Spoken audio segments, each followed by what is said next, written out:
Mabisa masyado ang lemon. Timpla ko ng lemon. Meron doon! Pinasok ko na sa loob, pinasok ko na sa loob. Hey, may bago doon! Mabisang lemon sa timpla. Pinasok ko na sa loob ng rep. Bakit yan? Water. Inom ako ng lemon. Wala ka na Tomorrow. Talo ko ng healthy, baka patigalan sa mga. Wala ka sa sakit, kaya ako sumunod siya. May sakit ako. Ang sakit ko lang yung external. Galisto. Pero yung na sa ano sa iyo, sa form mo okay naman. Effective. Tipatid? Nagsulit din ako nung nandito sa kamay ko. Sa Meron lang yung Yung sa yellow na Sulfur So, salt. nag-color din sa ano ba yun? Oo. Kasi color din ako sa gloves noon. Nangitim tong kamay ko dahil sa Pag naiinitan na ako. Kasi mainit na kasi. Mainit kasi katawang ko siguro. Kaya tapos ako tulogin ko sa bahay namin, walang aircon. Ote, huwag ka na pumunta kay Labet. Baka pag-gising niya. Sige, pag pumunta ka kay Labet. Ate Ampi, kami nandun sa bahay niya, ikaw mag-isa sa hotel. Gagaling na naman yan, hindi ako makatulog. Init-init dito sa bahay, pawis na pawis. Ganyan siya noon eh. Hindi naman siya tulog. Pero nung pumunta siya sa bahay, hindi siya nainitan. Pinapit pa niya sa akin ng electric fan kasi daw malamig sa bahay.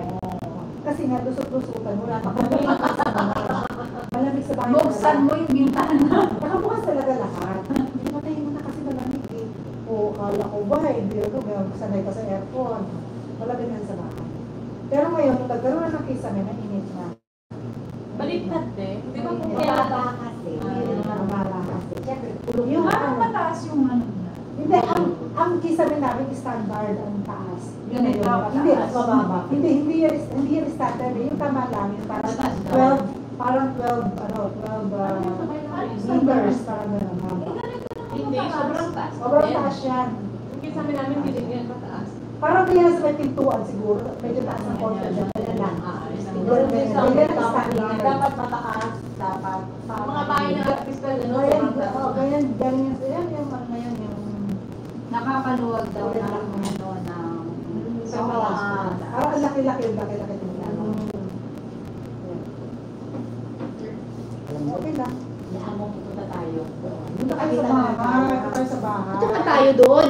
Ikaw 60. Hindi, 60 ka na ngayon pa lang. Ikaw 70. Ako 60. Sila 10 na 10. Huwag naman ba ng mga edad? Kasi para makapagmamasyal tayo. Paano ba makapunta ng maaga? Hindi naman pa nagtatapos lahat sa trabaho. Siyempre, pag pupunta yung retirement age na. retirement eh, 60 kami. Patay na. Ilang na kami noon. 60 kayo, 80 na sa Api 70 na. Malay mo, nagsusumba pa ngayon. Matira matibay. Te, alalahanin mo, te. Oo. Kailangan mabot ka kahit mga 80 para sulit yung binayad mo sa SSS. Oh, di ba effective talaga ito pang palambot?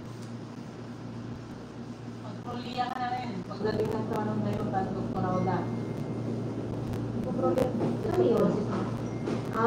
Wala na tayo nun dito kasi tinanggal na tayo sa Saudi. Pwede ba magsabay ang church nurse sa PCA ng bakasyon? Bert, matulog ka na, Bert. Pwede pa lang ganun, pero kayong dalawa nila, hindi.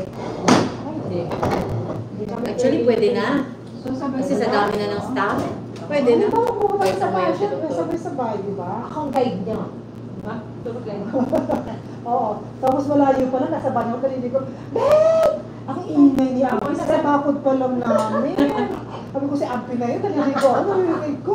Mia, Beth! Beth! Tapos sabi naman ng mister ko, tayo naman, Mia, Beth, ayan na si Ampi. Sabi, Beth, ayan na si Ampi. Hindi ko ang narinig ko. Parang sila talaga. Malapit na kami sa Sa bakod pa lang. Beth! Beth! Gusto po. Ano ba yan? Alam nila kapag ako nasa action. Tutong install pagkaan. Araw-araw ko rin nagtutong ng lola ko may yan. Chris, umiingay ang bahay namin, no? Alam mo, yun palang iniisip ko sa ng lola ko pag nalaman. Lola ko. Nanay tatay. Yan. Ako'y pa? Uy, pa yun may kanta yung lolo ko, diba? Na nakakulong to ni na ilang taon. Kawa ng Gano'n yan na siya yung lola ko. Yung lola ko. Okay na kanya. Nung nagtutong siya ng ano, kung